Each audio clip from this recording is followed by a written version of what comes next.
ফিলিস্তিনে বর্বর ইসরায়েলি হামলা ও ভারতে মুসলমানদের উপর আগ্রাসনের প্রতিবাদে বীরগঞ্জে বিক্ষোভ মিছিল ও সমাবেশ।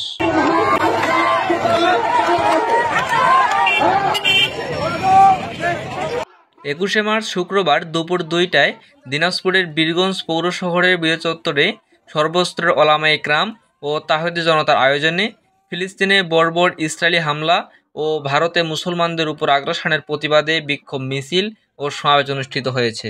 বীরগঞ্জ কেন্দ্রীয় জামে মসজিদের ইমাম মাওলানা মুফতি জাহিদুল ইসলামের সভাপতিত্বে সমাবেশে বক্তব্য রাখেন কবিরাজহাট আল জামিয়াতুল মাদ্রাসার অধ্যক্ষ মাওলানা মাসুম বিল্লাহ, বীরগঞ্জ হাফিজিয়া মাদ্রাসার অধ্যক্ষ মুফতি মাহতাব উদ্দিন, বীরগঞ্জ জামে মসজিদের খতিব রেদওয়ান, বাইতুল আমান জামে মসজিদের ইমাম মুফতি সাদিকুল ইসলাম, মাদ্রাসাতুল বানাত মহিলা মাদ্রাসা মুফতি জুবায়ের সহ আরও অনেকেই। বিক্ষোভ মিছিল শেষে সমাবেশে বক্তারা বলেন, ইসরায়েল ঘুমন্ত অবস্থায় মানুষকে হত্যা করেছে, যাদের অধিকাংশই শিশু এবং নারী। এ থেকেই বোঝা যায় তাদের উদ্দেশ্য কী। বক্তব্যে আরও বলেন, ভারতে হোলিকে কেন্দ্র করে 1000 জনকে গ্রেপ্তার করা হয়েছে।